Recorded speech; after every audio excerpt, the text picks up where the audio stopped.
Si vous voulez vous entendre, quand vous parlez, c'est pas mal. Comme ça, quand vous vous déportez du micro, vous voyez que le son est mauvais.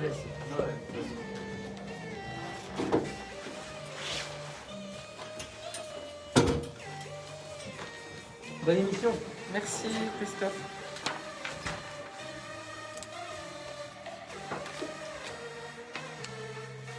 Et pareil, hein, quand vous voulez intervenir sur la parole de l'un ou de l'autre, vous me faites un petit signe.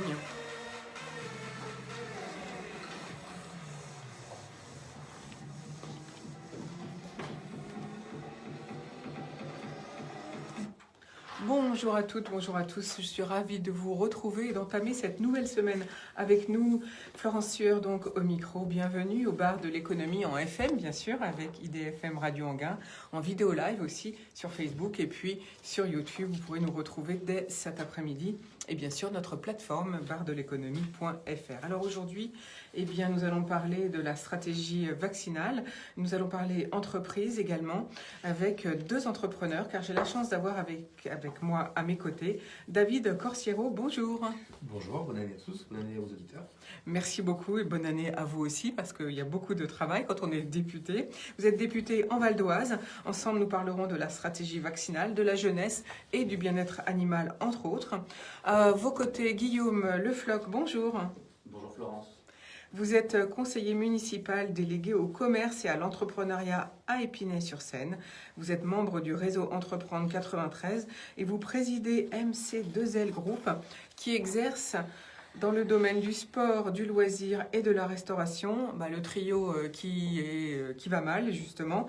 Vous êtes en plein dans les secteurs dits non essentiels et puis vous faites aussi du conseil en gestion immobilière. Et puis à nos côtés, François-Xavier Combe, bonjour. Bonjour Florence. Vous êtes président de Easy Blue, créé en 2019 dans l'assurance pour les pros et entreprises, à un moment où les assureurs sont vraiment décriés suite au confinement. Donc c'est courageux, on verra avec vous tout à l'heure comment ça se passe bien sûr. Mais tout d'abord, les infos du jour. Hommage au journaliste Georges Pernou, créateur et producteur pendant plus de 40 ans du magazine télévisé consacré à la mer, l'émission Thalassa. Il est décédé ce dimanche à l'âge de 73 ans, a annoncé sa famille à l'AFP. Je lui rends hommage car il n'y a pas que le climat et l'air qui méritent que nous bougions. Il y a aussi la mer, un bien précieux pour l'humanité, tout comme les êtres vivants de notre nature, et nous devons les respecter et les protéger. La pandémie de Covid a mis en péril des vies, des moyens de subsistance et nos économies. Elle n'a toutefois pas mis un frein au changement climatique, et aller vers une économie plus verte et durable est à même de générer des millions d'emplois à travers le monde. La France organise aujourd'hui le sommet One Planet, une conférence sur la biodiversité à Paris dans l'objectif de relancer la diplomatie verte mise à l'arrêt par la Covid. Une centaine de personnalités doivent intervenir en visio aujourd'hui, comme par exemple le secrétaire général de l'ONU, Antonio Guterres, la présidente de la Commission européenne, Ursula von der Leyen, la chancelière allemande, Angela Merkel, mais aussi les premiers ministres Boris Johnson, donc le britannique, et Justin Trudeau, le canadien, et puis aussi la présidente de la BCE, Christine Lagarde. Bref, chacun devrait présenter des initiatives ou prendre des engagements autour de 4 thèmes: protection des écosystèmes terrestres et marins, promotion de l'agroécologie, mobilisation des financements et lien entre déforestation, préservation des espèces et santé humaine. David Corsiero. Comme vous venez de le rappeler, la crise économique mondiale du Covid est venue rappeler la façon drastique et importante de la nature dans notre vie quotidienne et de notre économie. La biodiversité est pour une assurance de vie.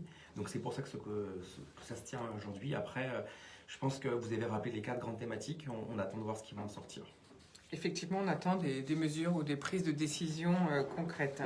Merci beaucoup, David Corsiero. Je rappelle que vous êtes député en Val d'Oise. François-Xavier Combe, qu'est-ce que ça vous fait réagir? Je voulais juste ajouter que si les États doivent évidemment prendre à bras-le-corps ces sujets d'avenir et ces sujets du quotidien, je pense que aussi les entreprises, les entrepreneurs, les petites entreprises ne peuvent pas faire l'économie de bypasser ces sujets. Et je le vois au travers même de toutes petites entreprises comme chez Easy Blue, notre petite start-up, on est interpellé par les jeunes qu'on recrute en quête de sens. Et on a vraiment, il faudra vraiment que, de manière impérative, les entrepreneurs dans leur mission au quotidien, puissent mener des actions concrètes en faveur de l'environnement. C'est absolument indispensable. C'est très important ce que vous venez de dire, c'est-à-dire que les jeunes que vous recrutez, dès l'origine, dès l'entretien même, vous posent des questions? Ah oui, ils nous posent des questions sur la mission de l'entreprise, de la start-up, de notre job, mais surtout une mission beaucoup plus large qui, aujourd'hui, on a des jeunes qui sont venus chez nous et en fait qui ont de super compétences et qui, à la fin, s'il n'y a pas cette culture commune, cette vision, cette mission, ils ne viennent pas. Merci beaucoup, c'est très, très intéressant. Je rappelle, François-Xavier Combe, que vous venez de créer donc Easy Blue. On en parlera dans quelques minutes. Guillaume Le Floch. Oui, pour rebondir sur ce qui était dit justement, alors moi chez Réseau Entreprendre, je défends un sujet qui s'appelle Impact. Et le sujet Impact, en fait, aujourd'hui, c'est comment accompagner les entreprises à se transformer et être plus compétitifs au niveau environnemental et au niveau sociétal. Et en effet, pour rebondir sur ce qui était dit, on a une vraie génération aujourd'hui de personnes qui arrivent avec des vraies questions sur quelles sont aujourd'hui la mission de l'entreprise et quel est le rôle à jouer au niveau environnemental.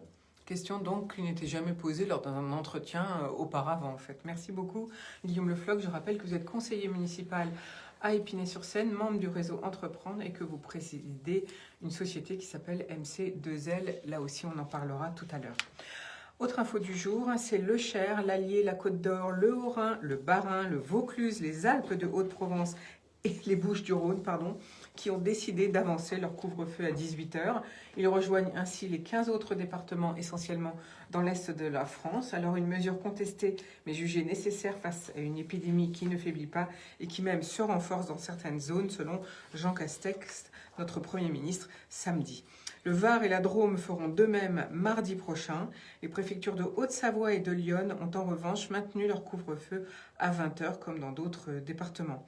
Le Premier ministre, donc Jean Castex, a défendu des mesures difficiles mais nécessaires face à l'avancement du couvre-feu qui est contesté, d'où certains élus doutant de leur efficacité tant sur le plan sanitaire que par crainte bien sûr des retombées économiques. À 18h, la population à risque est déjà chez elle, disent-ils, et on va mettre en difficulté les commerçants et les restaurants qui font de la vente à emporter, les stations-service et les boulangeries, a fait valoir le président des maires du Vaucluse, Jean-François Lovisolo, qui est donc très réservé. Même réserve à Marseille, émise d'une seule voix par la mairie à gauche et la région à droite. Sur le front des vaccins, après de vives critiques sur la lenteur au démarrage de la campagne, le pays devrait tout de même dépasser les 100 000 vaccinés ce week-end, a souligné le ministre, se disant serein face aux fausses polémiques, dit-il. La France devrait recevoir aujourd'hui une livraison des 50 000 premières doses du vaccin de l'américain Moderna qui seront dispatchées d'ici à mercredi dans les zones où le virus circule le plus, a déclaré Olivier Véran ce week-end, c'est notre ministre de la Santé. Alors vendredi, je vous annonçais l'ouverture de 2 centres de vaccination Covid en Val d'Oise, celui de Taverny et celui d'Enghien-les-Bains. Mais en réalité, ils n'ouvriront que le 18 janvier, faute de vaccins, nous disent-ils. Je rappelle que dans un premier temps, seuls les professionnels de la santé du département pourront se faire vacciner. Et pour le grand public, il faut prendre rendez-vous. Mais ça, je vous tiendrai au courant au fur et à mesure de l'évolution selon les directives gouvernementales. Mais David Corsiero, vous êtes député, vous en savez peut-être plus que moi. Non, vous avez très bien résumé la situation, je vous remercie. Après, il y a juste 2 points sur lesquels on va pouvoir échanger. Il faut juste comprendre que entre le premier confinement, où il y a eu un confinement très dur pour tout le monde et tout de suite, et ce qui s'est passé après en septembre, il y a de la concertation avec des élus locaux. Aujourd'hui, je vous rappelle juste les données du mois de décembre, les élus locaux dans le sud de la France demandaient à être confinés avant Noël. Il y a de la concertation, on fait en sorte que ce soit plus 20h mais 18h et on n'est toujours pas content. Moi j'ai un peu de mal à comprendre le sens de la polémique. Et je rappelle que le vaccin il est ni de droite ni de gauche et que le Covid il est ni de droite ni de gauche. On est tous dans le sens de l'intérêt général qui est de préserver la vie. Et ça, c'est un petit peu ce qui me chagrine parce que je le dis et je l'ai déjà dit, c'est malheureux de faire de la stratégie politique sur le Covid parce que on n'a qu'une seule idée, c'est de survivre tous. Voilà. Après, vous avez donné des chiffres bien précis. Je vais juste rajouter quelque chose de précis pour le Val d'Oise. Si on est sur la date du 18, c'est parce que aujourd'hui, quand on regarde ce qui se passe, pourquoi le 18 ? Parce que c'est le calendrier qu'on a donné, parce qu'aujourd'hui, on veut faire en sorte qu'on vaccine un maximum ceux qui sont le plus en difficulté, ceux qui ont vraiment plus besoin et ceux qu'il faut protéger et ceux qui ne soient surtout pas sur les lits d'hôpitaux s'il y en a besoin pour d'autres personnes. Donc ça, c'est vraiment la stratégie. Le 18, parce que c'est la bonne date pour nous aujourd'hui. Vous avez dit qu'on rattrapait le retard d'autres pays. Donc vous voyez, on sera largement dans les chiffres qui seront donnés, mais surtout parce qu'on veut éviter ce qui se passe en Suisse et en Allemagne, d'avoir des affluences de monde qui viennent se faire vacciner et qui discutent dans des files d'attente. Donc c'est pour ça que pour tous les centres que vous avez rappelés, Saint-Brice, Taverny, Montmorency, Sarcelles et Enghien-les-Bains, il y aura bien des rendez-vous qui seront à prendre sur une application en ligne directement. De mémoire, je crois que c'est Doctolib qui a été sélectionné. C'est Doctolib, oui. Voilà, je n'avais pas sûr. Et donc, automatiquement, à partir qu'il y aura des rendez-vous fixes et les gens pourront venir se vacciner. Il y a à ce jour, pour nous aujourd'hui, aucune problématique de vaccin. C'est juste un calendrier. On voudrait finir de vacciner les gens qui sont en priorité pour pouvoir ouvrir ces centres. Par contre, il faut bien que tout le monde entende que aujourd'hui, l'objectif, c'est de vacciner un maximum de personnes. Et ça, c'est l'objectif qui est fixé. Nous, aux chiffres que nous avons sur le Val d'Oise, à ce jour, les gros congélateurs sont bien arrivés, les vaccins sont bien arrivés pour la priorité. On n'a aucun retard. Et les chiffres sont plutôt bons sur le Val d'Oise à ceux que j'ai de la semaine dernière. Donc c'est plutôt rassurant. Effectivement, il y a eu une petite cacophonie au mois de décembre où on pensait que...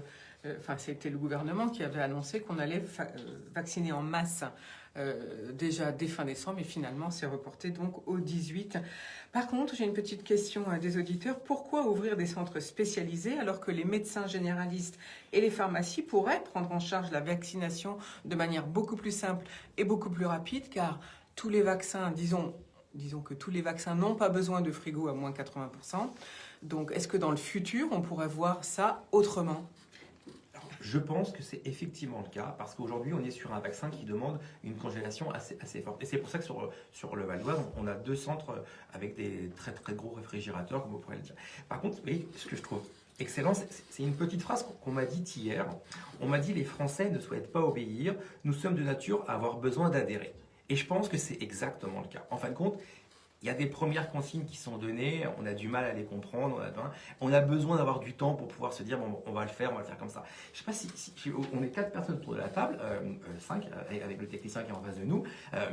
Juste, il faut rappeler ce qui se passait en décembre. Moi, je croisais 30 à 40 personnes par jour dans la rue, ils me disaient tous: non mais nous on ne veut pas se faire vacciner, on n'en veut pas. Et là maintenant, j'entends l'inverse. Donc vous voyez, ça c'est un mal typiquement français. On a une première stratégie où on dit voilà, il faut ouvrir des centres parce qu'il faut qu'on puisse mesurer et contrôler les choses.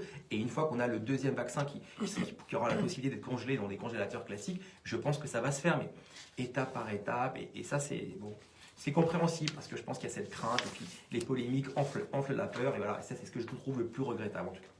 Merci David Corsero. Je rappelle que vous êtes député du Val d'Oise. Effectivement, actuellement, 50% des Français veulent se faire vacciner. Donc, on est tous hâte finalement parce qu'on veut tous sortir on veut pouvoir retrouver une vie comme avant, entre guillemets, puisqu'il va falloir s'habituer à vivre avec ce nouveau virus et on n'en connaît pas encore, bien sûr, toute l'étendue. On a juste entendu que Axel Kahn, ce chercheur en génétique et président de la Ligue nationale contre le cancer, a annoncé sur BFM TV qu'il faudrait, pour qu'on s'en sorte, avoir vacciné 30 à 35 millions de personnes avant l'automne 2021. Donc du coup, vous pensez que c'est possible, David Corsero ? Alors, moi je pense que c'est parfaitement possible et je pense qu'aujourd'hui on a une chance, c'est qu'on est quand même le pays de Pasteur. Et ça, il faut le rappeler quand même, on est le pays où on a créé beaucoup de vaccins. Et je pense qu'aujourd'hui, on a beaucoup de vaccins qui arrivent sur le marché, donc il va y avoir beaucoup de doses, beaucoup de vaccins pour tout le monde. Et ça, il faut le dire vraiment, c'est qu'aujourd'hui, on a quand même cette chance, c'est qu'on n'est pas comme il y a 20 ans ou 30 ans en arrière où il n'y avait pas de solution, quoi. Bon, c'est vrai, vivre avec le masque, c'est compliqué, c'est pas simple. Et je pense qu'économiquement, c'est ce qu'il y a de plus difficile et ce qu'il y aura de plus difficile à remonter. Mais par contre, on continue à vivre. Vous l'avez dit juste avant, je pense que avant, la vie d'avant, c'est la vie d'avant. Il y a des événements dans la vie qui font qu'il faut se réinventer, qu'il faut se renouveler. Et bien je pense que la Covid fait partie de ces choses-là. Et je pense que la vie d'après va changer énormément les choses. Tout à l'heure, on entendait dire que les jeunes aujourd'hui, voilà, quand ils arrivent dans l'entreprise, ils parlent d'écologie. Vous voyez, c'est des vecteurs nouveaux. Je pense qu'aujourd'hui, voilà, c'est le temps certainement d'un renouvellement de la vie, des modes de vie, des éducations, des changements de vie. Et voilà, si c'est ce changement-là, c'est bien. Maintenant, il faut aller de l'avant. Et surtout, ce qu'il faut entendre, c'est qu'il y aura la place pour tout le monde pour se vacciner. Ça, c'est très important. Ça, c'est effectivement très important. Autre petite question, c'est sur le port du masque, finalement. Est-ce que ce ne serait pas bien de le garder? Parce qu'en fait, on voit que du coup, cette année, on n'a pas de grippe classique. Les enfants n'ont pas de bronchiolite. Donc, ça veut dire que c'est bien les adultes qui transmettent à leurs enfants tout le microbe. Finalement, le masque, ça a eu des vertus. Alors, le masque, aujourd'hui, c'est très controversé. Il y a vraiment deux écoles. Ça, il faut l'entendre. On a les pour et on a les contre. Et on a les mitigés comme moi. Moi, aujourd'hui, je travaille dans le domaine de la santé. Moi, aujourd'hui, le masque, ça fait 20 ans que ça existe. Ça fait 20 ans que je le mets régulièrement pour aller dans les cabinets dentaires lors des interventions. Donc, ce n'est pas quelque chose qui, pour moi, en tout cas, me dérange. Par contre, si on regarde les Chinois, les Japonais, qui vivent depuis des années avec le masque, c'est un mode de vie. Maintenant, bon, les Français, nous sommes des latins. Nous sommes des gens qui aimons la convivialité. On aime les contacts. Et voilà, je pense que c'est un peu la problématique qui se pose. Voilà. Et quand on voit aujourd'hui, on embrasse plus ses parents, on embrasse moins ses petits-enfants, ses enfants. Voilà. Ça, je pense que c'est dans la nature française et ça va être compliqué, à maintenir, je pense. Merci David Corsiero. Je rappelle que vous êtes député du Val d'Oise. François-Xavier Combes. Oui, puisqu'on est un peu dans les réflexions du monde presque d'après, on peut se poser la question de savoir si un monde sous cloche, et c'est un monde qu'on doit proposer à notre jeunesse et du futur. C'est vrai que le port du masque, ça peut convenir à une situation ponctuelle et générale, mais en effet, si on se protège, si on n'a plus de contact avec les autres, on a en effet moins de maladies. Mais en même temps, on va affaiblir notre système immunitaire, on va faire une société de gens très très affaiblis. Or, depuis la nuit des temps, l'homme a traversé des virus en se fortifiant, en se confrontant, je dirais, à la maladie. Donc il ne faut pas, je pense, imaginer un monde parfait où on serait dans des bulles hermétiques. Enfin, moi, en tout cas, ce n'est pas du tout la vision que j'aimerais qu'on construise pour mes enfants et pour les générations futures. Ça affaiblirait l'homme, c'est bien ça qu'on a compris. Merci François-Xavier Combes, vous êtes le président de Easy Blue. Je rappelle notre émission de vendredi qu'il y a quand même 140 labos qui font des recherches qui vont sortir un vaccin. Donc effectivement, il va y avoir beaucoup de vaccins contre la Covid. Autre info du jour, c'est tout ce qui change en 2021.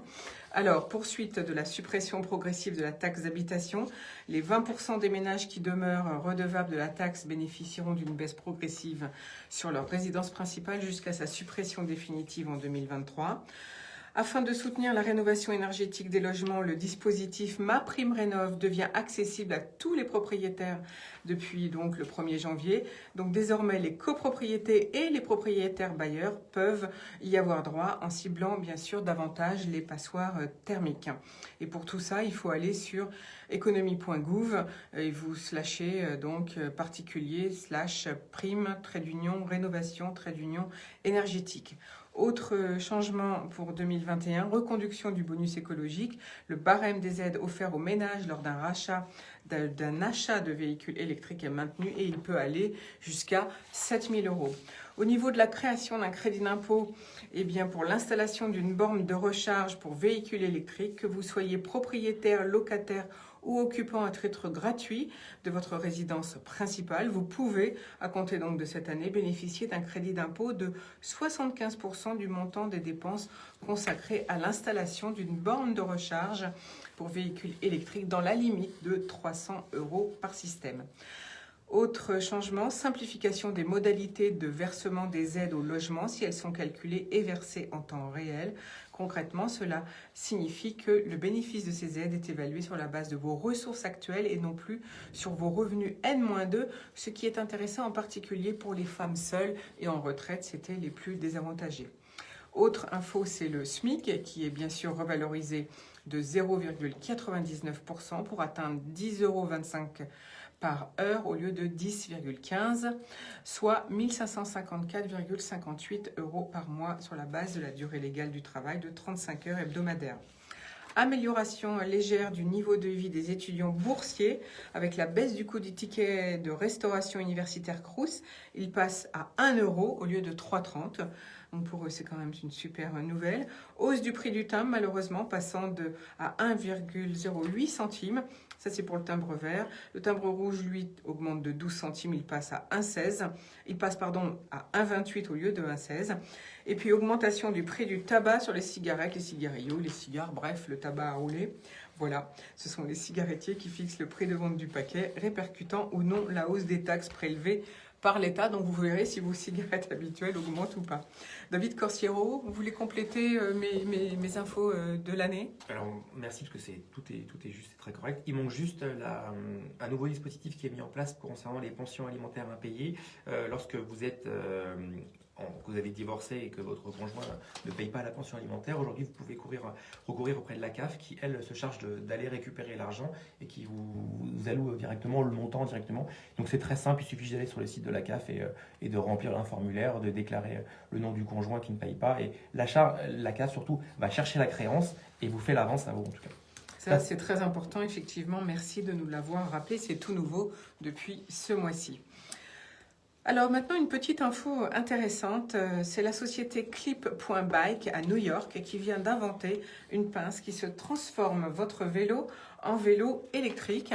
Ce boîtier de 3 kg utilise pour cela tout simplement une télécommande Bluetooth qui se place sur le guidon. Ce Clip, c'est le nom, est un kit d'assistance au pédalage basé sur un moteur à friction qui s'installe en quelques secondes sur la roue avant sans nécessiter le moindre outil.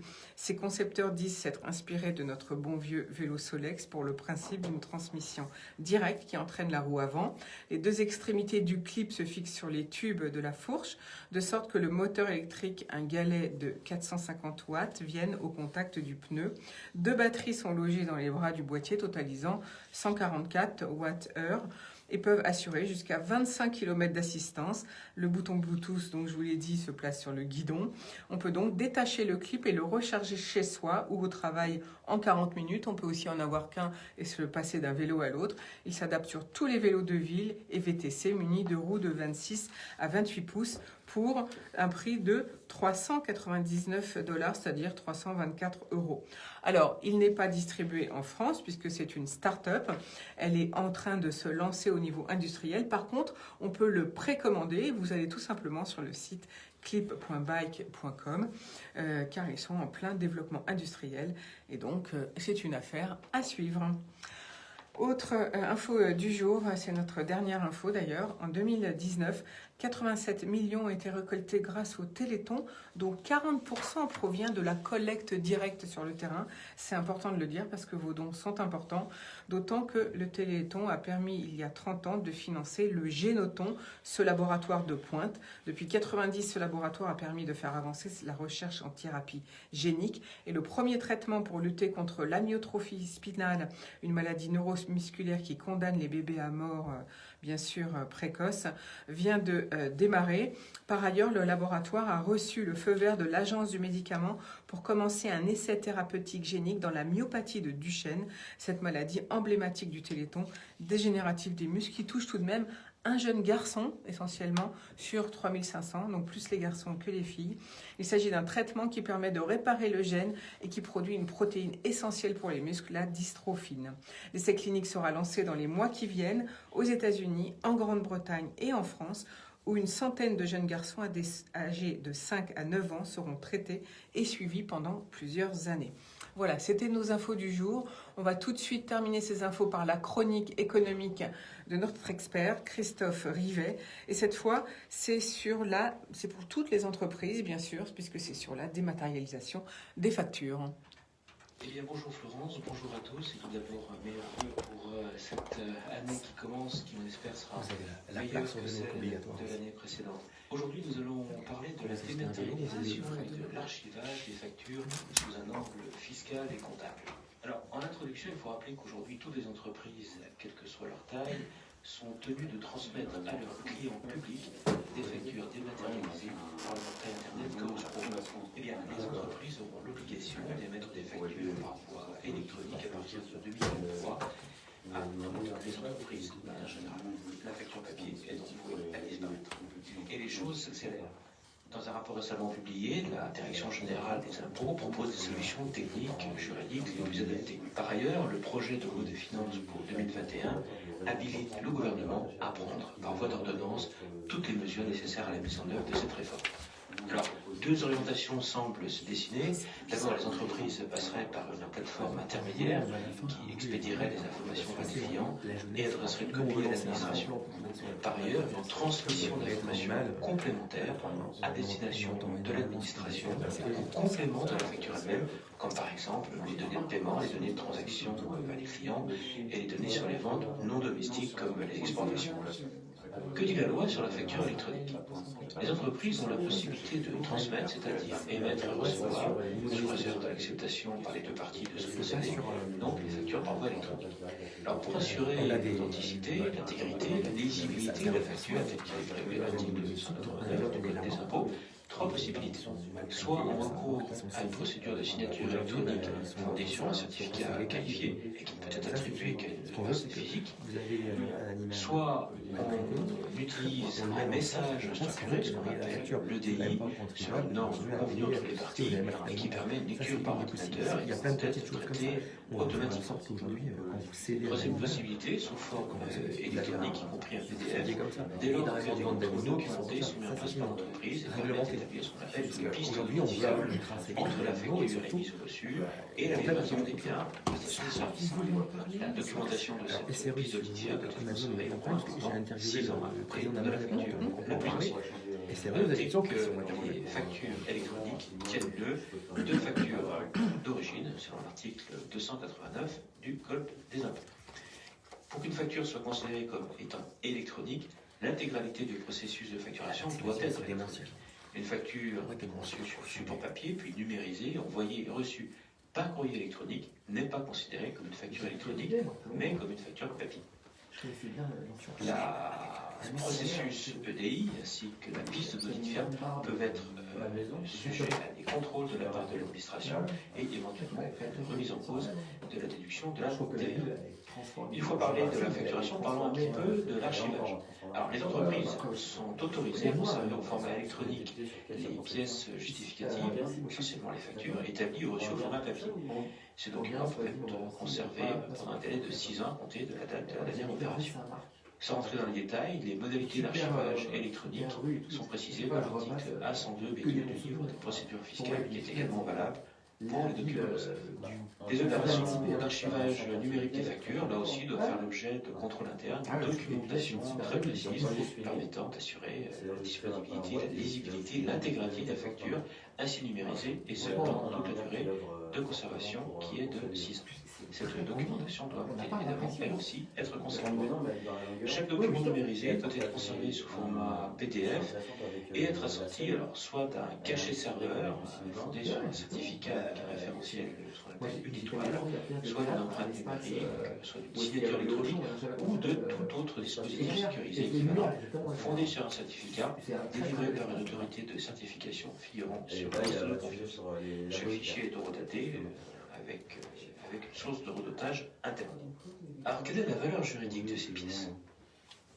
On vient de noter que la facture d'origine, c'est-à-dire celle émise et transmise dans son format initial, reste la pièce justificative pour la déduction de la TVA. L'archivage numérique de cette facture est considéré comme la copie identique et peut dès lors être considéré comme une pièce justificative valable pour la déduction de la TVA à condition que les modalités de numérisation soient bien respectées. Par conséquent, la facture papier numérisée dans le respect des procédures réglementaires ouvre bien droit à la récupération de la TVA. Et si le contribuable présente à l'administration une facture numérisée qui ne remplit pas ces conditions, il est tenu de la présenter sous forme papier. Et les contrôles peuvent, on le répète, s'exercer pendant une durée de 6 ans à compter de la date de la dernière opération. Alors, où peut-on stocker ces factures? Eh bien, ils doivent être stockés sur le territoire français lorsque ce stockage n'est pas effectué par voie électronique, garantissant un accès immédiat, complet et en ligne aux données concernées. Peut-on faire appel à un tiers? Oui, on peut faire appel à un tiers extérieur pour numériser ces factures, mais il vaut mieux faire appel à un tiers de confiance, parce que cette défaillance ne peut pas être opposée à l'administration en cas de contrôle. Alors, en conclusion, deux points. D'abord, la facture électronique, c'est un incontournable. Ça va arriver très rapidement. Les entreprises doivent s'y préparer tant avec leurs équipes internes qu'avec leurs prestataires informatiques. Et par ailleurs, l'archivage électronique représente des grandes opportunités, tant pour des questions de gain de place que pour des facilités d'accès à l'information passée. Voilà, très bonne journée et à bientôt. Vous écoutez IDFM, Radio Bien, la radio du bien-être. On fait une pause musicale pour laisser respirer l'auditeur et après on reprend. Ça va durer.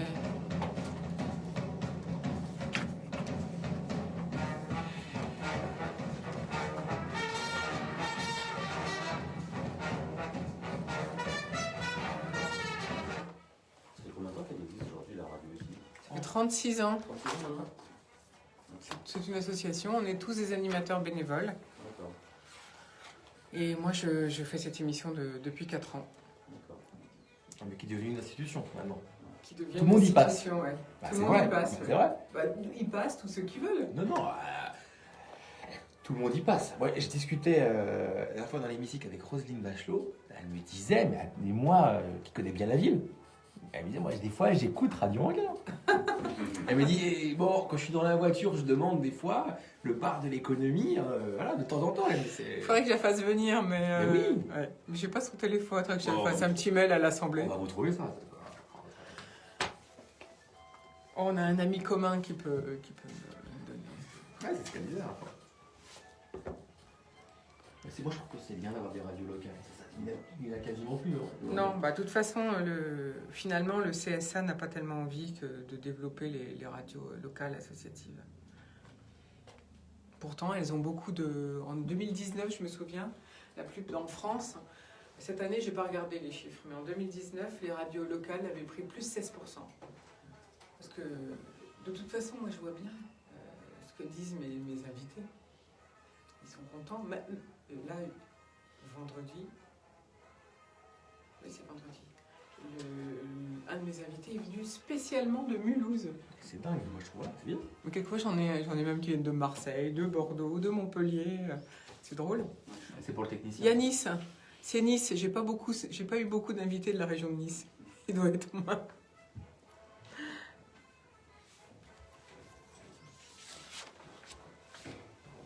Bon, quand tu veux. Allez, on y retourne.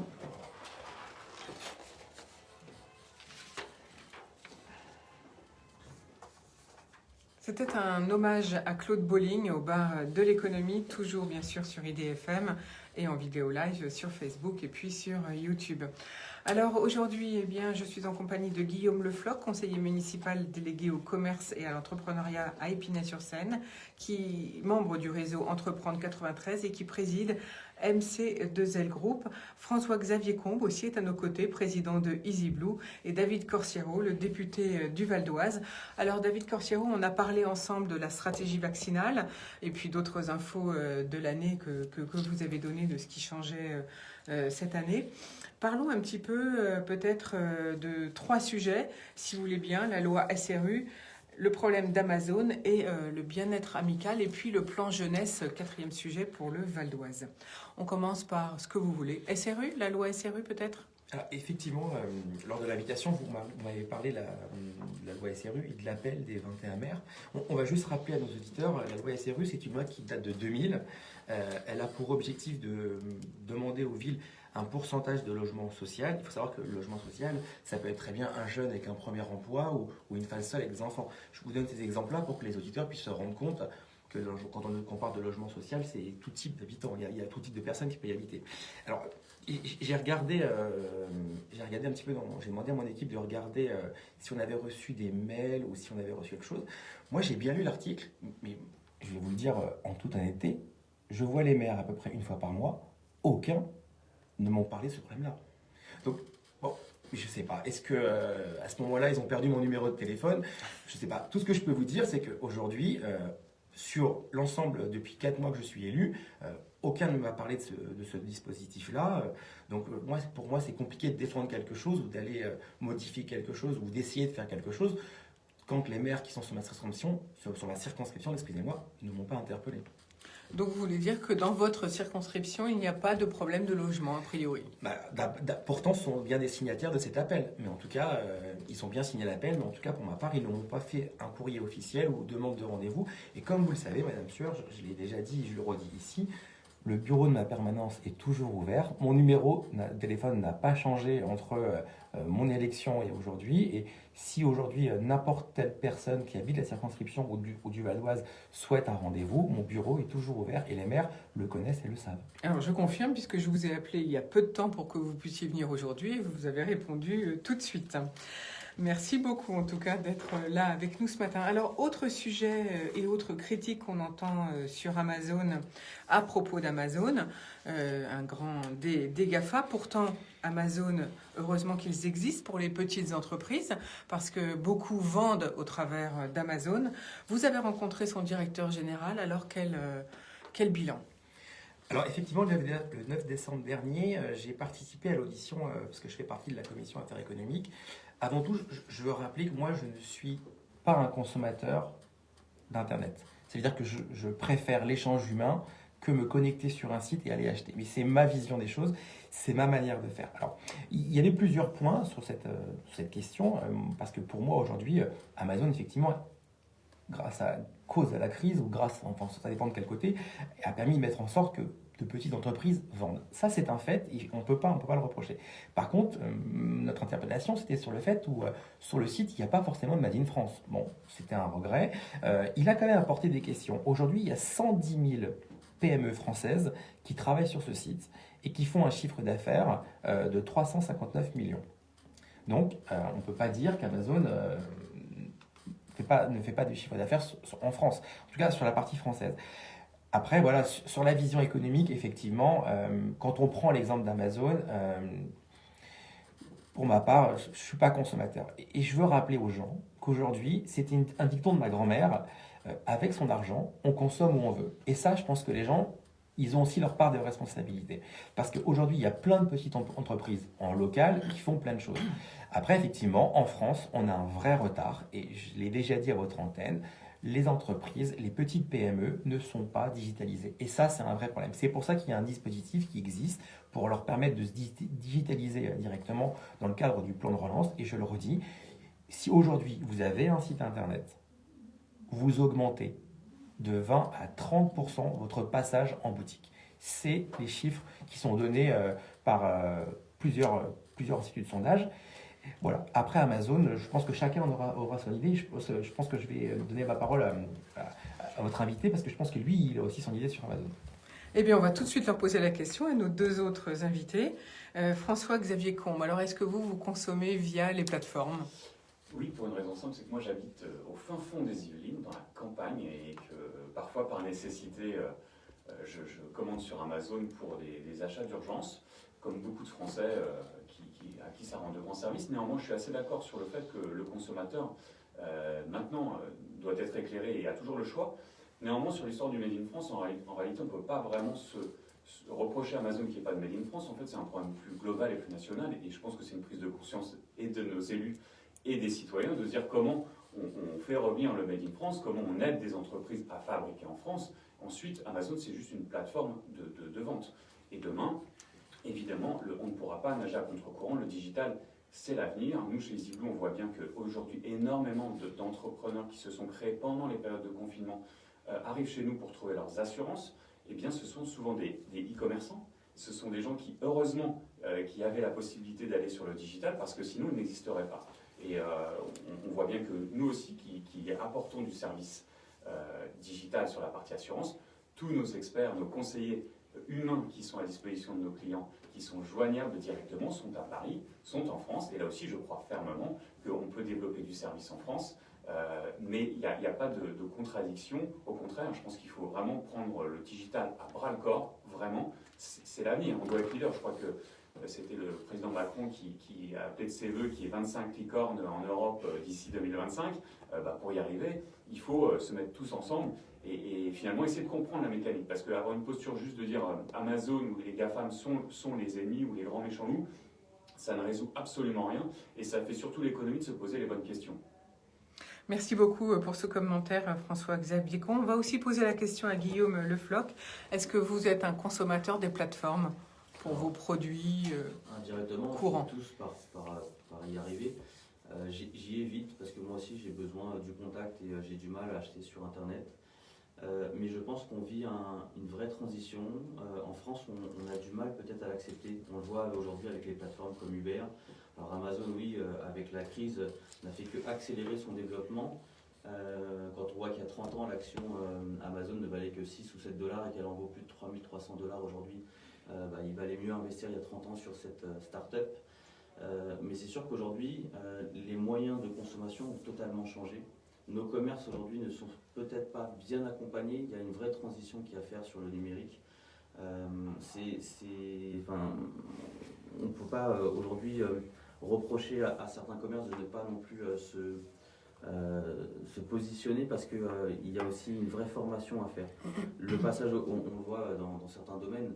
Il y a 20 ans de ça, on allait par exemple louer une cassette chez Vidéo Futur. Aujourd'hui, on va sur des plateformes comme Netflix.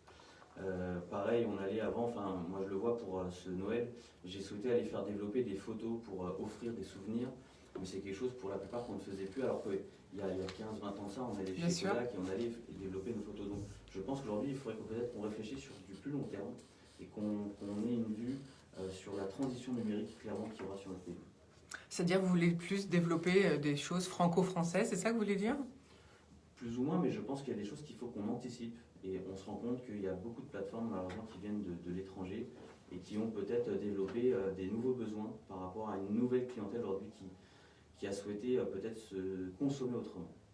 Merci beaucoup Guillaume Lefloc. David Corsiero, on pourrait peut-être imaginer que Amazon, pour les sociétés qui sont donc Made in France, mette un label Made in France. C'est exactement ce que nous avons recommandé lors de cette audition. C'est exactement ce que nous on a demandé. Et apparemment, le président a dit que si vous allez dans le moteur de recherche, et je l'ai fait, je peux dire que je l'ai fait, vous tapez, je sais pas, cassette vidéo Made in France, vous trouvez, soit vous ne trouvez rien, soit vous trouvez la cassette vidéo Made in France qui existe. Ils ont incorporé dans leur moteur de recherche la possibilité de trouver les produits français. Ça, c'est plutôt une bonne chose. Après, je pense qu'il y a quelque chose qui est vraiment, je vais rebondir sur ce que vous avez dit. Je pense que le web, c'est la meilleure manière de démarrer son activité. Ça, c'est une certitude. Parce que c'est là où on prend le moins de risques financiers. Mais quand on regarde, une fois que vous avez développé votre activité, très souvent, il y a le pas à passer et ouvrir un commerce de proximité et s'installer. C'est souvent le cas. Moi, je vois, j'ai une commerçante qui est sur Enghien, qui a commencé son activité comme ça, qui est juste à côté de ma permanence. Et souvent, elle me dit, moi, j'ai conservé ma clientèle sur le web, mais le fait d'avoir ouvert mon propre local et d'avoir créé du lien, j'ai développé une autre clientèle. Donc, c'est un nouvel apport de chiffre d'affaires. Mais surtout, elle me dit, ce qui est intéressant, c'est que je vois que je n'ai pas les mêmes consommateurs du tout. Sur le web, je vais vendre plus de petits produits, tandis qu'en boutique, je vais vendre plus de gros produits. Voilà, je pense que les deux sont compatibles. Mais aujourd'hui, mais vraiment aujourd'hui, je le redis, il ne faut pas qu'il y ait une bagarre entre le web et le commerce local. C'est complémentaire. Ça, c'est vraiment très important parce que pour moi aujourd'hui, peut-être que je vais passer pour quelqu'un à 43 ans qui est pas moderne, mais moi j'ai besoin de ce rapport humain. On parlait de masque ou pas masque. Pour moi, aller acheter un vêtement en ligne, c'est très compliqué parce que moi, je sais que je parle peut-être parce que c'est l'attitude du Valdoisien ou du Parisien où tout est possible. Mais même quand je suis en vacances dans la campagne, je préfère me déplacer et aller chercher le produit. Alors après, peut-être qu'il y a on va parler d'environnement à ce moment-là. Mais je sais pas, moi j'ai ce besoin d'aller échanger avec les gens, d'être conseillé. En ligne, je suis perdu, j'y arrive pas, aidez-moi peut-être. Mais peut-être qu'aussi, pour un vêtement, on peut toucher la qualité aussi dans une boutique, oui, alors que par Internet, c'est difficile de s'en rendre compte. Oui, il n'y a pas que la qualité. Il y a par exemple, je sais pas, dernièrement, j'ai eu besoin d'un électroménager. Moi, j'ai besoin du conseil du vendeur parce que je pense qu'il connaît mieux que le produit. Moi, je ne me fie pas forcément aux avis qui sont écrits parce que je sais très bien que ce n'est pas forcément... des vrais avis. Exactement. Et moi, c'est pas une question de... Puis c'est une question où vraiment, je vous dis, moi, j'aime le rapport humain. C'est exactement la même chose que quand je suis élu. J'aime quand je sors dans la rue et que je me fais enguirlander parce que ça va pas. Moi, je préfère les choses comme ça, en tout cas. Merci beaucoup David Corsiero. François-Xavier Combe. Oui, dans le prolongement de notre discussion, je pense que là aussi, je reprends l'exemple de notre vécu. Nous, chez EasyBlue, les avis sont que des avis clients, que des vrais avis vérifiés. Et il y a du contact humain. Aujourd'hui, on est en 2021. Selon ce qu'on va proposer, du service ou des produits, selon finalement le goût de chacun, on va pouvoir mettre de la chaleur, de l'accompagnement. Et nous, si vous allez voir les commentaires sur le site, souvent d'ailleurs, les commentaires sont très élogieux auprès de nos conseillers, qui sont des humains. Néanmoins, encore une fois, je pense que quand on regarde toute la génération qui monte, il y a un vrai enjeu de se dire qu'il faut que nous, on prenne à bras-le-corps le digital, encore une fois. Je pense que c'est une question environnementale aussi sur la proximité de Made in France, qui est aussi une vraie question. C'est que finalement, on pourra, sur les circuits courts, et bien évidemment, le digital va aider à vendre ses produits et va aider les commerçants, les entrepreneurs à innover. Merci François-Xavier Combe. Je rappelle que vous présidez EasyBlue. Guillaume Le Floch. Oui, moi je rebondis juste sur vraiment la transition digitale et du numérique. Il y a quelques années de ça, quand je retourne dans mon enfance, nous on découvrait Internet, le 56K, où avant on avait la longueur d'attente de connexion. Aujourd'hui, on voit la population jeune qui se connecte avec des smartphones et donc du coup qui sont connectés, pour lequel du coup la consommation est complètement différente. Nous à l'école on a connu les tableaux avec la craie, aujourd'hui ils sont avec des tableaux numériques. Donc je pense qu'il y a une vraie transition qu'il va falloir accompagner et surtout anticiper, clairement. Merci beaucoup. Et je rappelle que vous êtes conseiller municipal délégué au commerce, Guillaume Le Floch, et à l'entrepreneuriat, bien sûr, et vous présidez MC2L. David Corsiero, autre sujet sur lesquels vous travaillez en tant que député en Val d'Oise, c'est donc le bien-être animal, notamment. Alors, quels sont les projets dans la loi? Alors, c'est une loi qui va intervenir courant janvier. On est encore en phase d'écriture, mais je peux vous donner quelques grandes lignes. Aujourd'hui, c'est une loi qui est née de l'écoute des Français. C'est le point de départ. Aujourd'hui, on a beaucoup de gens qui nous ont interpellés sur la cause animale. Je pense que la cause animale, elle est vraiment ancrée aujourd'hui dans la tête des Français. Sur la dernière campagne municipale que j'ai faite, on m'en a énormément parlé. Et donc, automatiquement, cette loi, elle va venir donner plus de responsabilité et plus d'engagement aux propriétaires d'animaux domestiques. Donc on parle bien d'animaux domestiques et non pas, par exemple, des éleveurs ou des abattoirs. Exactement.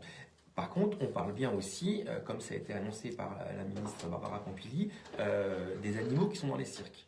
C'est-à-dire qu'aujourd'hui, ou les delphinariums, qu'est-ce qu'on en fait? Ça, c'est une vraie question. Aujourd'hui, cette loi, elle va pouvoir permettre de répondre à l'aménagement qui va être proposé à ces animaux sauvages. Aujourd'hui, c'est une question qui est récurrente. Aujourd'hui, il y a combien d'animaux sauvages dans les cirques et surtout, qu'est-ce qu'on en fait? Puisqu'aujourd'hui, on est bien d'accord que dans la logique, c'est fini. Il y a d'autres dispositifs. On veut étendre aussi le fait qu'aujourd'hui, quand les policiers municipaux contrôlent les animaux, il faut qu'il y ait une identification beaucoup plus rapide. On veut aussi responsabiliser l'acte de vente entre particuliers d'animaux, parce qu'aujourd'hui, on a beaucoup de ventes directes qui se font entre particuliers.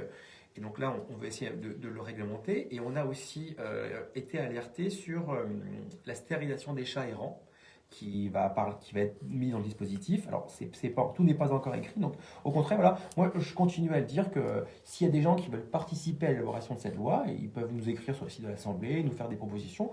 C'est encore le temps. C'est encore le temps. En plus, oui, parce qu'on n'est quand même pas très fiers d'être français de côté animal. On est quand même les premiers à abandonner nos animaux à l'été quand l'été arrive. Ça, c'est quand même honteux. Exactement. Sans compter la maltraitance. Exactement. Le premier dispositif date de 1976, c'est la reconnaissance à l'être sensible. Puis en 2015, il y a les droits des animaux qui ont été mis en place. Mais effectivement, comme vous venez de le dire, on est le pays européen le plus en retard sur le sujet. Donc c'est pour ça qu'on essaie de le rattraper. Après, il y a la maltraitance animale. Et là, je peux vous dire que sur ce sujet-là, dans le cadre de la loi, il y aura un dispositif de sanction qui sera, je pense, assez fort sur le fait où si des propriétaires d'animaux sont identifiés avec de la maltraitance, il y aura des sanctions. Et c'est vrai que c'est pas évident en tant que voisin, si on peut pas toujours bien savoir, c'est difficile de savoir si son voisin maltraite ou pas son animal. Mais bon, on connaît quand même des cas, enfin moi en tout cas je suis cette question, je peux vous dire qu'il y a des choses, c'est franchement à se faire incroyable. Franchement c'est surprenant la méchanceté humaine. Autre sujet sur lequel vous travaillez, David Corsiero, en tant que député, c'est le plan jeunesse. Alors, est-ce que c'est un plan pour le Val d'Oise ou bien c'est plus national? Alors pour tout vous dire, on va lancer un grand test sur le Val d'Oise, effectivement, et d'ailleurs je fais un appel aujourd'hui à votre micro. Si vous êtes chef d'établissement et que vous voulez participer à ce test, je vous invite à nous contacter. L'idée, elle est simple. Je vais vraiment prendre le temps d'expliquer parce que c'est très important.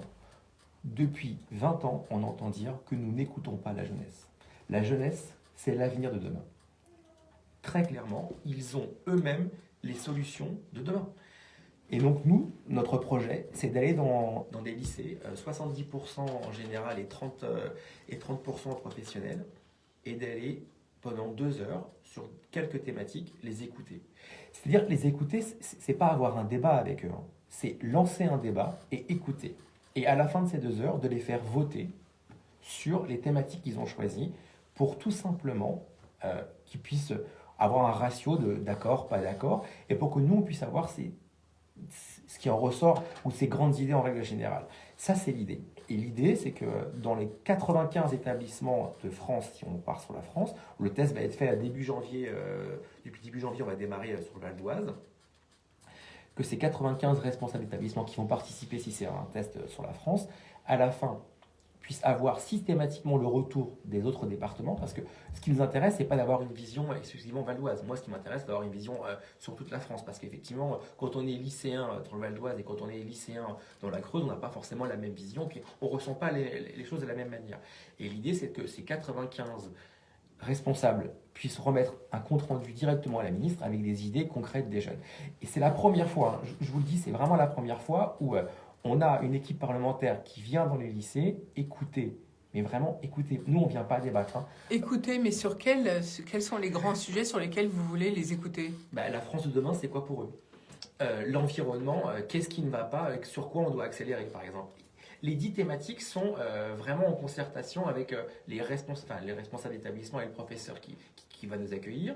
Ça, c'est vraiment de la bonne volonté de chacun. Après, on a qu'est-ce que c'est que la démocratie, par exemple. On a aujourd'hui, est-ce que la France est un pays des droits de l'homme? On a différents sujets qui sont remontés directement. Et c'est ça qui est intéressant, c'est qu'aujourd'hui, cette jeunesse, je vous le dis, j'ai 2 enfants, quand on discute politique avec eux, voilà, très clairement, ils ne s'intéressent pas, ou quand ils s'intéressent à des causes extrêmes, et c'est ça qui est dangereux pour moi en tout cas. Ils ne sont pas sur de la rationalisation, c'est soit totalement l'extrême, et ça c'est pour moi très dangereux.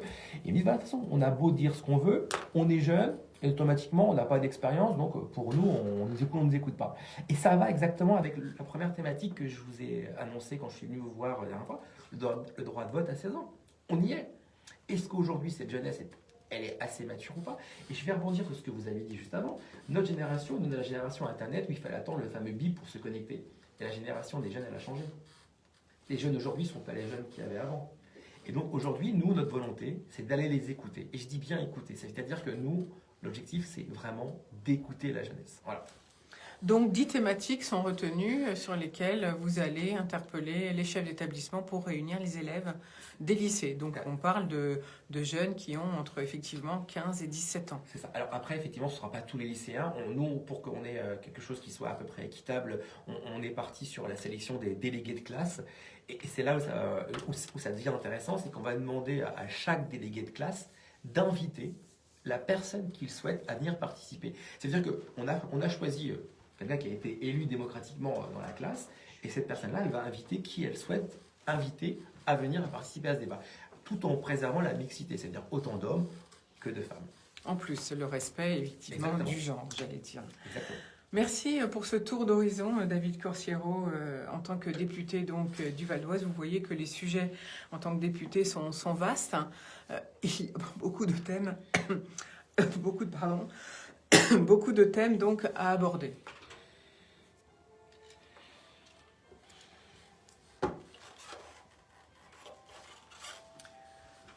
Autre sujet du jour aujourd'hui sur IDFM Radio Anguin au bar de l'économie. C'est avec vous, Guillaume Lefloc. Vous êtes conseiller municipal délégué au commerce et à l'entrepreneuriat. Vous êtes aussi membre du réseau Entreprendre 93 et vous présidez MC2L Group qui exerce dans les domaines dits non essentiels qui sont donc complètement fermés, sport, loisirs et restauration. Alors déjà pour vous, comment ça va au niveau, en tant que patron d'entreprise, j'allais dire, comment faites-vous, carrément? Alors on tient parce qu'il faut avoir le moral dans tous les cas. Ce qui est sûr, c'est qu'aujourd'hui on traverse une crise sans précédent pour nos domaines d'activité, c'est-à-dire la restauration, les salles de sport, le domaine du spectacle. C'est une période plus qu'exceptionnelle. Les salles de sport aujourd'hui sont fermées depuis le 15 mars, ont eu le droit de réouvrir quelques mois durant cet été, mais sont stigmatisées comme des lieux de contamination à risque. Nous, à la base, en tant que dirigeants dans le domaine du sport, on a tendance à prodiger plutôt des bonnes pratiques. On encadre les gens pour justement qu'ils se protègent, qu'ils prennent soin surtout de leur corps pour être en meilleure santé vis-à-vis principalement d'une maladie qu'il pourrait y avoir. Et on a du mal à comprendre en fait ce virement radical parce que aucune étude aujourd'hui ne prouve que nos centres sont des lieux de contamination à risque. Une seule étude sur laquelle s'est reposé le gouvernement est une étude américaine qui sort entre guillemets derrière les fagots avec une consommation différente aux États-Unis qu'en France. Et en plus de ça, une étude qui a été faite avec aucun protocole sanitaire. Nous, en tout cas, on a eu, depuis le mois de juin dernier, lorsqu'on a pu réouvrir, un protocole sanitaire des plus stricts, clairement les plus stricts de toutes les autres activités. Au bout de 3 mois, on nous fait refermer avec aucun moyen de pouvoir prouver que justement, au sein de nos établissements, et en plus ça a été le cas, aucun cluster n'a été démontré. Donc c'est dur à avaler, c'est dur à digérer, parce que sur les 7000 établissements, quand je dis 7000 établissements du sport, c'est le foot à 5, le fitness, les sports de combat, les paddles, l'escalade et autres, tous les centres de loisirs et de sport en France, aujourd'hui, c'est 1300 établissements qui sont concernés pour un risque de fermeture très prochaine, en sachant qu'il y en a déjà 500, plus de 500 qui ont déposé le bilan. Il y en a déjà 500 qui ont déposé le bilan? Il y en a déjà 500. Alors, il y a des personnes qui étaient dans des situations compliquées financièrement, des personnes qui ont clairement décidé de dire stop, j'arrête. J'arrête parce qu'en fin de compte, on me considère comme non essentiel, alors que clairement, on n'a pas du tout ce même avis-là. On n'a pas l'impression d'être écouté. Pour mémoire, en tout cas, il y a déjà eu plusieurs manifestations qui ont été mises. J'en suis d'ailleurs à l'initiative, parce qu'on a manifesté le 2 et le 9 octobre dernier sur Paris. On allait taper à la porte du ministère de la Santé. Nous avions souhaité manifester le 12 décembre dernier. Bercy nous a demandé d'annuler la manifestation pour essayer de nous réécouter. Donc nous avons été reçus par 2 ministres, Roxana, la ministre des Sports, et Alain Griset, le ministre des TPE-PME. Mais aujourd'hui, nous n'avons toujours pas de choses concrètes qui nous ont été décimées. Et du coup, demain, nous allons manifester à l'Assemblée nationale. Donc nous avons une manifestation qui a été déposée le 12 janvier. Nous allons être donc présents sur la place du président Édouard Herriot, donc à 2 pas de l'Assemblée nationale, pour lequel nous allons déposer les chaussures de sport. Donc chaque participant va venir déposer une chaussure de sport pour faire un cimetière de chaussures pour montrer que le sport aujourd'hui est en deuil. Le sport aujourd'hui est à l'arrêt. C'est un risque total aujourd'hui au niveau du climat social. On a, pour mémoire, énormément de seniors qui sont inscrits dans nos salles, de gens qui sont en bonne santé, mais qui aujourd'hui connaissent une vraie problématique. C'est parce que c'était leur sortie de la journée, c'était leur sortie de la semaine. Aujourd'hui, on les prive de cette sortie, on les enferme chez eux, et en les sédentarisant, on se rend compte qu'aujourd'hui, on est en train de jouer avec leur vie. C'est vrai qu'avec la pandémie, on se rend compte que le moral des Français a pris un sacré coup depuis quelques semaines, et c'est que c'est très difficile, en particulier pour ceux qui sont célibataires et en appartement en particulier. Exactement, on a des personnes en région parisienne et surtout sur Paris intramuros qui vivent dans des petits logements. Et du coup, ce premier confinement a déjà été difficile, mais vivre ce second confinement, entre guillemets, parce que je peux presque appeler ça comme un confinement, c'est-à-dire qu'on ne peut plus jouir, pour nous en tout cas, des éléments essentiels. Le spectacle, le cinéma, les salles de sport, les restaurants, on est plus ou moins un peu confinés. Donc vous, demain, manifestation symbolique, j'allais dire, le 12 janvier à côté de l'Assemblée nationale, parce que vous estimez que la mesure est prise d'un coup pour toute la France sans qu'il n'y a pas de parcimonie, j'allais dire. On aurait pu faire des choses à la carte, c'est ça que vous voulez dire? Alors, nous, on n'arrête pas de faire des propositions. Nos deux syndicats qui nous représentent, qui sont l'Union Sport et Cycle et France Active, n'arrêtent pas de solliciter les différents ministères, justement pour faire des propositions. On a même soumis dernièrement d'ouvrir des salles en test, clairement, pour essayer de voir si vraiment ce virus se propage ou pas chez nous, comment on peut avoir les bonnes pratiques, en sachant qu'on a déjà un protocole sanitaire déjà très strict. Et demain, justement, on va revendiquer une nouvelle fois le souhait de pouvoir réouvrir. Et une seconde chose qui est importante, c'est que les aides économiques qui ont été proposées ne sont pas à la hauteur aujourd'hui et ne permettent pas aux entreprises de pouvoir clairement tenir. Si on continue avec un risque de réouverture de ce qu'on entend en mars-avril, c'est clairement, comme je vous l'ai dit, 1300 établissements aujourd'hui qui sont concernés, donc déjà presque la moitié qui a déjà fermé. Alors quand vous dites que les aides économiques ne sont pas à la hauteur, ça veut dire quoi? C'est-à-dire? Alors, le modèle économique, entre guillemets, Bercy a découvert depuis, parce qu'il faut savoir qu'ils sont en train de recruter au sein du ministère de Bercy une cellule spécifique pour accompagner les salles de sport. Ils ne connaissaient pas nos modèles économiques. C'est vrai qu'on a eu clairement aujourd'hui de nouvelles enseignes et une restructuration sur le marché, mais surtout avec énormément de nouveaux loisirs et de sports qui se sont créés en indoor, comme le padel, comme le basket, comme le foot et j'en passe. Du coup, ils ont décidé de recruter une ressource et de pouvoir nous accompagner. La seule chose, c'est que depuis le mois de mars, certaines entreprises n'ont touché 0 €. Pourquoi? Parce que les groupements d'entreprises qui étaient structurés d'une certaine manière n'étaient pas éligibles au fonds de solidarité, clairement. On a une grosse problématique sur notre reste à charge, étant donné que 60% de notre modèle économique est de la charge fixe. Le loyer principalement, sur le matériel. Entre autres le matériel, mais les loyers surtout sont extrêmement onéreux. On a des locaux aujourd'hui pour des salles de sport qui dépassent les 1000 ou 1500 mètres carrés. Imaginez le coût au mètre carré, forcément on a des loyers qui sont extrêmement importants. Donc quand vous n'avez en plus pas l'aide du fonds de solidarité, ça devient très compliqué. Quelles sont pour vous les bonnes mesures? Qu'est-ce qu'il faudrait faire pour vous? Quelles sont les idées pour avancer que vous défendez? Alors pour moi aujourd'hui, on essaye de financer plus ou moins les entreprises qui sont à l'arrêt. Pour moi aujourd'hui, je préférerais qu'on laisse les entreprises réouvrir et qu'on finance plutôt le développement, mais tout en se protégeant. Là aujourd'hui, il y a énormément de fonds qui ont été mis à disposition pour tout un tas d'entreprises, restaurateurs, salles de sport et j'en passe. La problématique, c'est qu'est-ce qui va se passer quand ces entreprises auront déposé le bilan et auront pu jouir du chômage partiel et pour certaines du fonds de solidarité.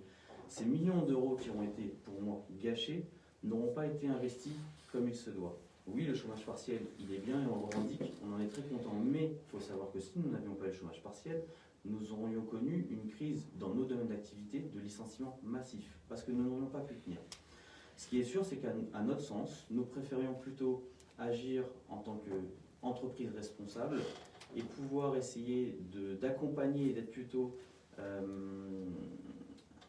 être associé avec le gouvernement comme un partenaire réellement de la santé, parce qu'on a les moyens de pouvoir suivre et accompagner les pratiquants, pour plusieurs raisons. Déjà, nous avons la traçabilité, étant donné que chaque personne qui vient chez nous a un abonnement, donc on a une fiche d'identité complète, un badge, les salles de sport se sont bien digitalisées aujourd'hui, on a un système qui permet de faire de la réservation, et on sait aujourd'hui, pour pouvoir les suivre, l'heure d'entrée et l'heure de sortie.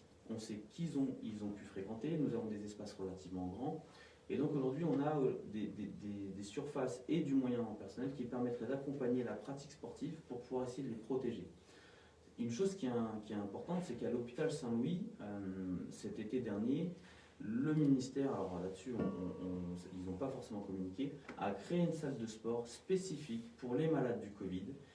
Et c'est ça qui est le plus flagrant, c'est qu'en fin de compte, les malades du Covid qui sont rentrés dans une pratique sportive régulière sont mieux ressortis et étaient en meilleure santé que ceux qu'on a laissés chez eux, cloisonnés. C'est cette chose-là aujourd'hui qu'on ne comprend pas.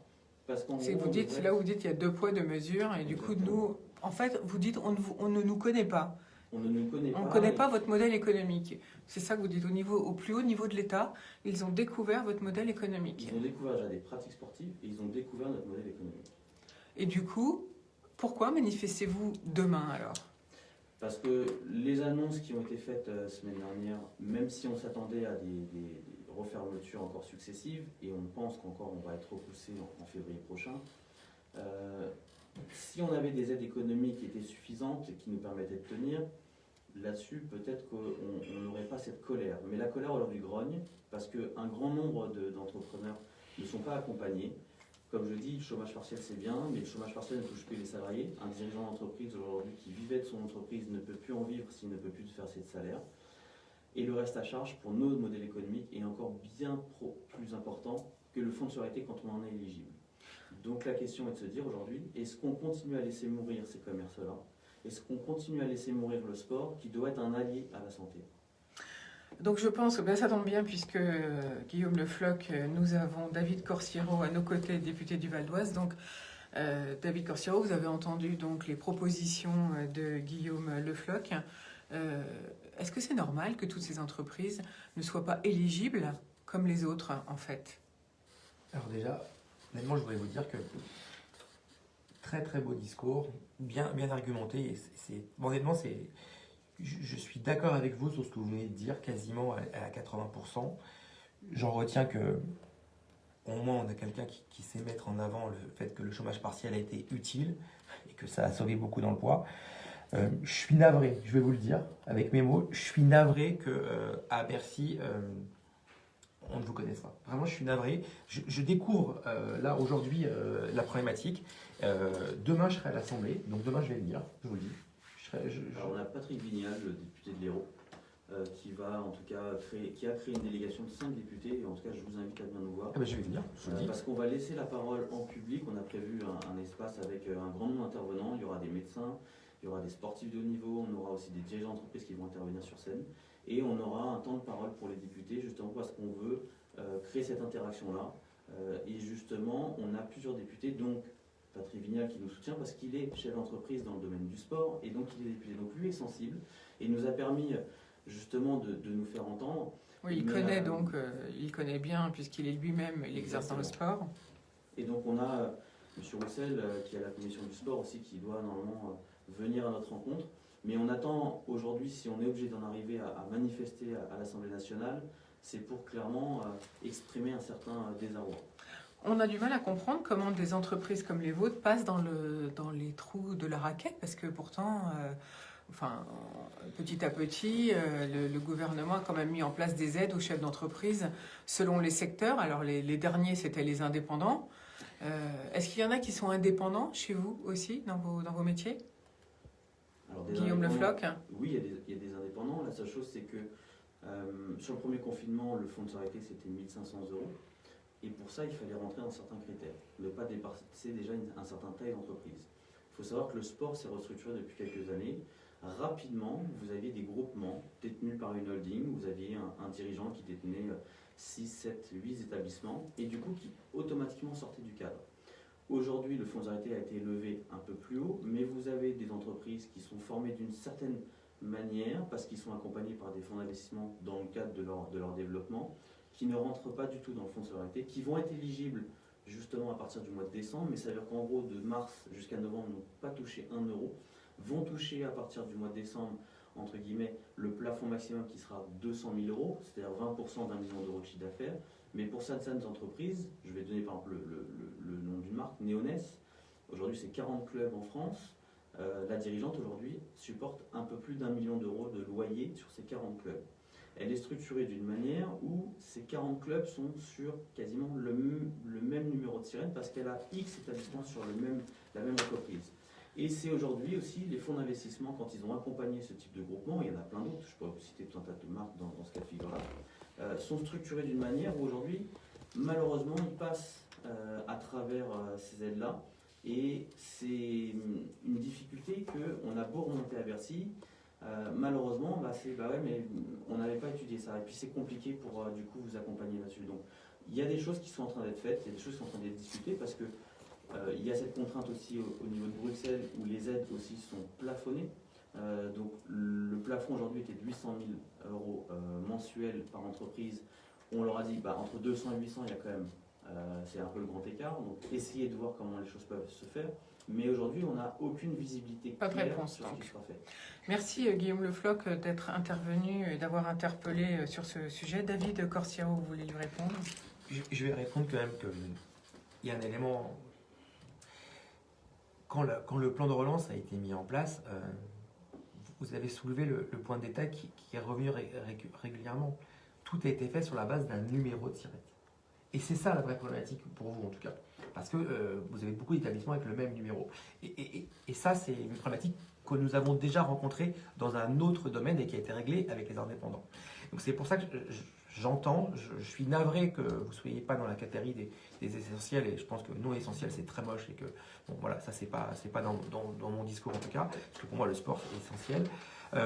Mais je vous le dis, on va se voir et on va voir comment moi en tout cas je peux essayer de vous aider et participer plus à ça.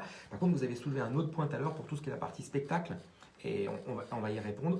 Je ne sais pas si vous avez entendu, il y a eu un test qui a été fait en Espagne, où il y a un spectacle qui a eu lieu, où la totalité des gens, enfin 50% des gens sont venus tester, et l'autre partie ils sont venus non tester. Le spectacle a eu lieu, et ce qui en est ressorti, c'est qu'il y a eu un suivi régulier de ces gens-là pendant une semaine après, et aucune contamination. Il y avait la ministre Roselyne Bachelot hier qui en parlait, et je pense que la France a entendu. Donc je pense que effectivement, il va y avoir des choses qui vont bouger, mais voilà. On est lent, on est un peu lent. Mais c'est comme ça, c'est parce que, vous savez, le vrai problème c'est qu'aujourd'hui on a des spécialistes qui disent tout et qui disent l'inverse. Donc, Oui, mais en même temps, il y a quand même un paradoxe, puisque j'entends que le gouvernement souhaite qu'on ait de plus en plus de grosses entreprises, et en même temps vous dites que quand il y a 40 établissements sous un même numéro de SIRET, ça ne va pas. oui, parce Ça que passe dans... Voilà, le donc plan là de relance- c'est deux discours, deux mesures mais différentes, dans vous voyez. le plan de relance a été lancé rapidement Donc- pour faire en sorte qu'on puisse subvenir à un maximum et mettre des choses en place.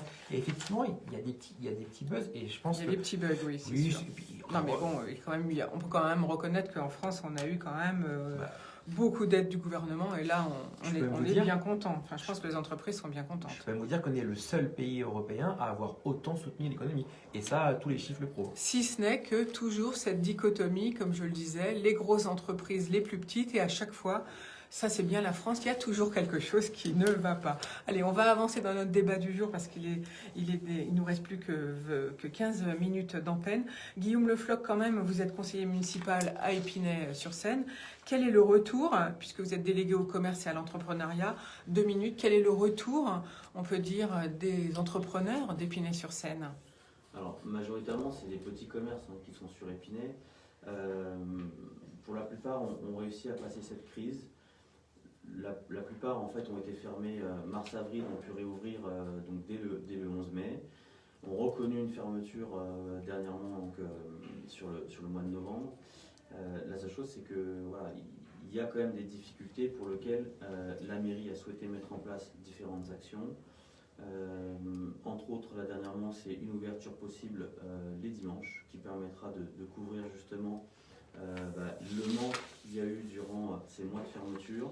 On sait que ce n'est pas forcément ce qui permettra de couvrir pour le tout, mais en tout cas aujourd'hui ça a été voté, ça permettra à ces entreprises-là de pouvoir jouir entre guillemets de certaines journées qui seront peut-être du chiffre d'affaires complémentaire. La mairie aussi a mis en place dernièrement une action qui a été soutenue par Hervé Chevreau, la rénovation des commerces en centre-ville. Donc là aujourd'hui va se faire très prochainement en centre-ville un test sur plusieurs commerces qui est pris en charge directement par un fonds qui a été levé entre la métropole du Grand Paris et la ville en cofinancement, qui va permettre de venir rénover la devanture totale des commerces à hauteur de 10 000 euros. Donc c'est quand même pas une charge C'est pas négligeable. qui n'est pas négligeable. Et puis derrière aussi, sur la partie numérique, la ville a souhaité accompagner les commerces pour pouvoir ajouter entre guillemets un panel de plus et qu'il soit plus visible entre guillemets sur la ville. Une chose importante sur le mandat qui arrive actuellement de 2020 à 2026, il y a les labos Éclair, qui est une ancienne entreprise de patrimoine français avec une activité historique du cinéma qui est resté plus de 100 ans sur Épinay, qui a fermé malheureusement en 2013 à cause de la transformation du numérique. Alors je pense que tous ceux qui ont déjà vu un film ont déjà dû voir le logo Éclair à la fin. Bien sûr, parce que c'était des studios d'enregistrement Exactement. à Épinay-sur-Seine.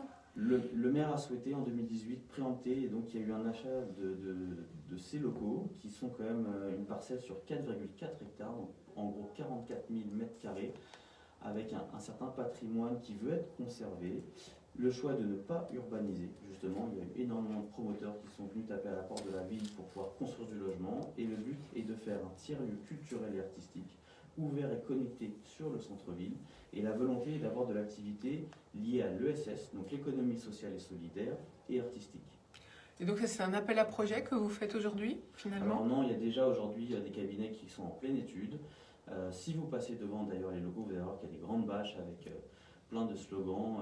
Prochainement, vous traverserez les locaux en un éclair, en l'occurrence. Mais non, l'idée est vraiment sur ce mandat, ça va être une transition forte. Les études sont en cours. 2021 va être une année importante parce qu'ensuite on va devoir se positionner et ensuite on va mettre en place justement tous ces travaux-là. Mais en tout cas, c'est clair que vous allez avoir une vraie transition sur ces locaux. Merci beaucoup Guillaume Le Floch pour toutes ces bonnes nouvelles par rapport au studio L'Éclair.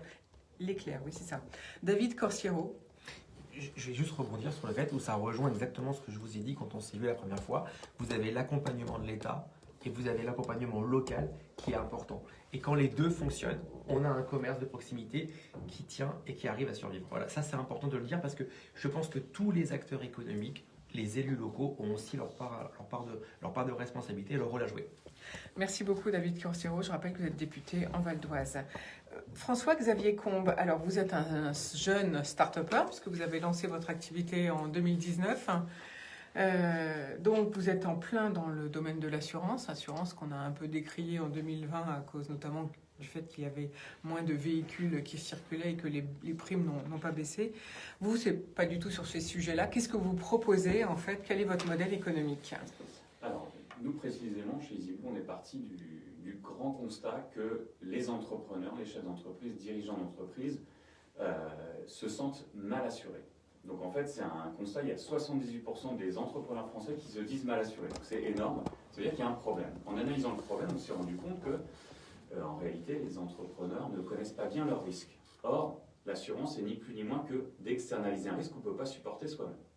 Donc partant de ce constat, eh bien, nous, on s'est dit, est-ce que l'innovation, est-ce que le digital peut apporter une réponse à tous ces problèmes-là? Et donc on a inventé le premier coach d'assurance en ligne, qui s'appelle Henri, qui se base sur l'intelligence artificielle. C'est 2 ans de R&D chez nous, en modélisant tous les types de risques par type d'activité, pour que, à l'image d'une appli de coaching sportif, notre entrepreneur va sur notre site, en quelques clics, il va interagir avec Henri, qui va mieux comprendre son activité professionnelle, et en moins de 3 minutes, il va avoir un audit de ses risques, un diagnostic, une checklist qui va lui donner par ordre de priorité et de gravité par quel bout prendre ces problèmes-là, et puis évidemment, en temps réel, on va lui faire un programme d'assurance sur mesure. Donc ce qu'il faut savoir, c'est que ce coach, il est sorti au mois d'octobre, donc on est quand même plein dans cette année 2020 qui a bouleversé toute notre prévision. Donc le coach Henri, c'est tout nouveau, c'est octobre 2020. C'est octobre, et on a pris une grande décision, parce qu'en fait, quand on l'a testé auprès d'entrepreneurs, les mois qui précédaient sa sortie, les entrepreneurs nous disaient « c'est génial, mais ça va coûter combien ?» Et en fait, on s'est dit, mais en fait, on ne peut pas faire ça, on ne peut pas le monétiser, on peut vous parler de modèle économique, on a décidé de le rendre gratuit. Pourquoi? Parce qu'on parlait d'entreprise à mission. Chez EasyBlue, notre mission première, c'est d'aider les entrepreneurs à connaître leurs risques, à les comprendre et ensuite à trouver les meilleures assurances en full digital. Et donc, ce programme de coaching, il est gratuit. Chacun va sur notre site et en quelques clics, on va avoir cet audit, il va pouvoir le recevoir, se faire envoyer par mail. Après, évidemment, le modèle économique, c'est on espère et on a envie que les entrepreneurs deviennent clients d'EasyBlue et souscrivent le programme d'assurance sur mesure. Voilà, donc après, disons que vous allez vous rémunérer sur les contrats d'assurance, comme on dit classiquement, je suppose. Exactement, très classiquement, avec la différence fondamentale qui est dans notre ADN depuis le début, c'est qu'on se définit comme une néo-assurance, et là vous parliez de rapport entre les entrepreneurs et les assureurs, et c'est là où on veut amener un souffle nouveau, c'est que nous co-construisons les produits d'assurance en partant du besoin de notre client entrepreneur, parce qu'on les connaît extrêmement bien, parce qu'on est nous-mêmes des entrepreneurs, et ensuite on va avoir des assureurs pour construire ce produit avec ce cahier des charges. Alors est-ce que vous fonctionnez comme un courtier ou un agent d'assurance après, derrière? Alors en fait, on est effectivement d'abord une boîte de tech, de technologie d'innovation, et on est aussi courtier d'assurance parce que sinon nous ne pourrions pas distribuer nos propres contrats, ni les vendre, ni les conseiller à nos clients. Du coup, vous avez négocié avec quelle compagnie d'assurance Alors pour nous faire ces propositions? Nous souhaitons là aussi travailler dans une promesse qui est assez solide avec nos clients. Donc on essaie de choisir des assureurs qui sont solides, qui ont des bilans solides, parce que le jour où il y a un gros pépin, c'est là où en fait l'assureur doit être là. Donc nous on travaille avec tous les grands assureurs de la place. Donc on a Allianz, AXA, Hiscox. Et puis on est en train de sortir un produit santé pour les indépendants, donc on pourra souscrire complètement en ligne avec Malakoff Médéric, donc une grande institution de prévoyance. Et donc on a à cœur de choisir nos partenaires. On travaille aussi, on est en train de discuter avec Sena, qui est une nouvelle compagnie d'assurance digitale, qui est une start-up aussi, mais qui est une compagnie. Donc voilà, il y a une grande ébullition très positive dans ce contexte très morose. Et là aussi, on est porteur vraiment d'espoir pour se dire, nous, on peut apporter quelque chose de très nouveau aux entrepreneurs. Et puis, le bénéfice pour eux, évidemment, puisque derrière tout ça, c'est de la transparence, de la simplicité, un gain de temps phénoménal, et puis un gain économique, puisque nous, nos clients constatent qu'en moyenne, ils font 30% d'économie sur leur budget annuel d'assurance, ce qui est énorme. C'est ce que j'allais vous demander, est-ce qu'il y avait un pourcentage de gain? Alors, chaque métier, finalement, a des assurances spécifiques, j'allais dire. Est-ce que vous allez checker petit à petit chaque métier? C'est ça, votre objectif? Exactement. Et aujourd'hui, le grand engouement qu'on a, c'est d'abord sur des métiers, on a commencé sur des métiers du digital, des métiers du conseil. Et là, on est en train de construire des offres, par exemple, pour les commerces de proximité. Et nous, notre ambition, c'est de vraiment d'être le partenaire à côté de l'entrepreneur pour toutes les activités, les métiers du bâtiment, les métiers du médical. On pense que cet usage digital, il apporte tellement, je dirais, de confort et de transparence et une nouvelle manière de piloter ses assurances pour un entrepreneur que nous, on se vit vraiment comme un service. Quels sont les premiers contrats que demandent les entreprises, finalement? Alors, le premier, souvent, c'est un peu le vital, c'est ce qu'on appelle la RC Pro. La RC Pro. Pour déjargonner, c'est la responsabilité civile professionnelle. C'est finalement tous les dommages qu'on peut causer aux autres du fait de son activité professionnelle, souvent demandé. Alors, vous avez été soutenu par la BPI et par des investisseurs. Est-ce que ce fut le parcours du combattant ou est-ce que ce fut si simple? Alors, c'est jamais simple de lever des fonds, hein. Contrairement à ce qu'on peut imaginer, c'est compliqué. Mais quand on a vraiment la flamme, on croit qu'on a un projet solide. Nous, on a des partenaires financiers, des investisseurs qui sont là depuis le tout début, qui ont réinvesti dans notre dernier tour d'investissement. Et puis, on a la chance, effectivement, d'être en France avec la BPI, qui est vraiment booste l'innovation. Donc là, franchement, après, nous, on a bouclé. Le BPI, ça s'est fait au mois de mars, après le début du confinement. Donc, un petit peu, quelques petites gouttes de sueur, et après, c'était bon, mais... Vous avez eu peur que ça capote, en fait, à cause du confinement? En fait, comme on est rentré dans une espèce d'inconnu général dans tout le pays, tout semblait possible dans un sens comme dans l'autre. Après, on était quand même assez confiants, on avait bouclé nos dossiers, enfin voilà. Mais vous aviez quand même des investisseurs dès le départ. Hein. Oui, bien sûr. Ça n'est pas de la love money. Voilà, exactement. On a des gens qui viennent de l'industrie, de la banque, de l'assurance, qui ont investi dans notre entreprise. Et c'est nécessaire aussi et indispensable parce qu'à ce stade, vous voyez que nous, on a investi beaucoup dans la R&D, dans tout le développement digital. Et ça demande beaucoup d'argent pour que ça soit ensuite mis à la disposition d'un plus grand nombre d'entrepreneurs pour ensuite envisager la rentabilité. Est-ce que donc, du coup, là, vous pouvez vous salarier grâce à ces investisseurs?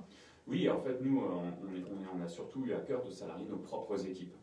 Donc, qui sont à Aix-en-Provence pour les développeurs, la cellule tech, et à Paris pour notre service client.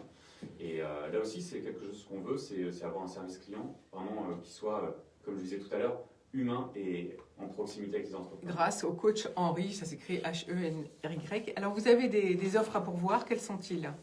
Alors aujourd'hui, des offres d'emploi, je voulais dire. Alors, sur nos offres d'emploi, on recherche, du coup, puisqu'on innove toujours des développeurs, donc sur Aix-en-Provence. On recherche là aussi des postes de conseiller clientèle sur Paris.